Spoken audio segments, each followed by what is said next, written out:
Kakinada rural లో అసమ్మతి సెగలకి సంబంధించిన వార్త ఇది. టీడీపీలో అసమ్మతి సెగలు రాజుకున్నాయి. ఇండిపెండెంట్ గా పిల్లి అనంతలక్ష్మి పోటీ చేయాలని ఆమె వర్గం ఒత్తిడి తెస్తున్నట్లుగా సమాచారం.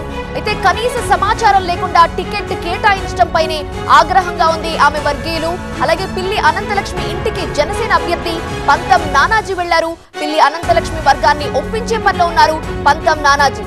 ఉమ్మడి అభ్యర్థిగా రూరల్ నుండి పోటీ చేస్తున్నారు నానాజీ. టీడీపీ వర్గీయుల్ని కలుపుకొని వెళ్లేందుకు ఆయన ప్రయత్నాలు చేస్తున్నారు. తొలి జాబితాలో ఉమ్మడి అభ్యర్థిగా జనసేన నుండి ఇప్పుడు నానాజీకి టికెట్ కేటాయించడంతో కాకినాడ రూరల్లో టీడీపీ వర్గీయులు ఆందోళన చేస్తున్నారు. వాళ్ళు నిరసన సెగలు అసమ్మతి సెగలు రాజుకునే టీడీపీలో ఇండిపెండెంట్ గా పిల్లి అనంతలక్ష్మి పోటీ చేయాలని ఆమె వర్గీయులు డిమాండ్ చేస్తున్నారు. కనీస సమాచారం ఇవ్వకుండా జనసేనకి ఎలా టికెట్ కేటాయిస్తారని ఆమె వర్గీయులు ఆందోళన వ్యక్తం చేస్తున్నారు.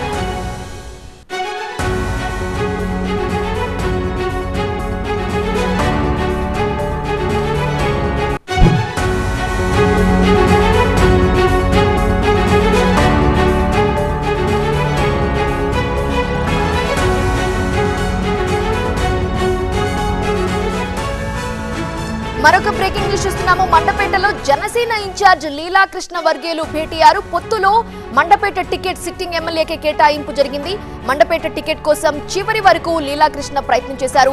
సీటు రాకపోవటం నిరాశ కలిగించింది అన్నారు లీలాకృష్ణ వర్గీయులు. అధిష్టానం ఆదేశాలకు కట్టుబడి ఉంటామని లీలాకృష్ణ వర్గీయులు స్పష్టం చేశారు. జనసేన పార్టీని వెన్నంటి ఉన్నటువంటి లీలాకృష్ణ గారు కార్యకర్తలకి భరోసా ఇవ్వడం విషయంలో అంటే అర్ధరాత్రి సమయంలో కూడా జనసేన పార్టీకే కాదు ఏ పార్టీకి సంబంధించినటువంటి వ్యక్తికైనా సరే ఎలాంటి ఇబ్బంది కలిగినా ఆయన వెంటనే తక్షణమే వచ్చి ఆదుకునేటువంటి వ్యక్తి. అలాంటి వ్యక్తికి సీట్ వస్తుందని మేము ఆశించాం. అయినప్పటికీ మా అధిష్టానం శ్రీ పవన్ కళ్యాణ్ గారి నిర్ణయం మాకు శిరోధార్యం.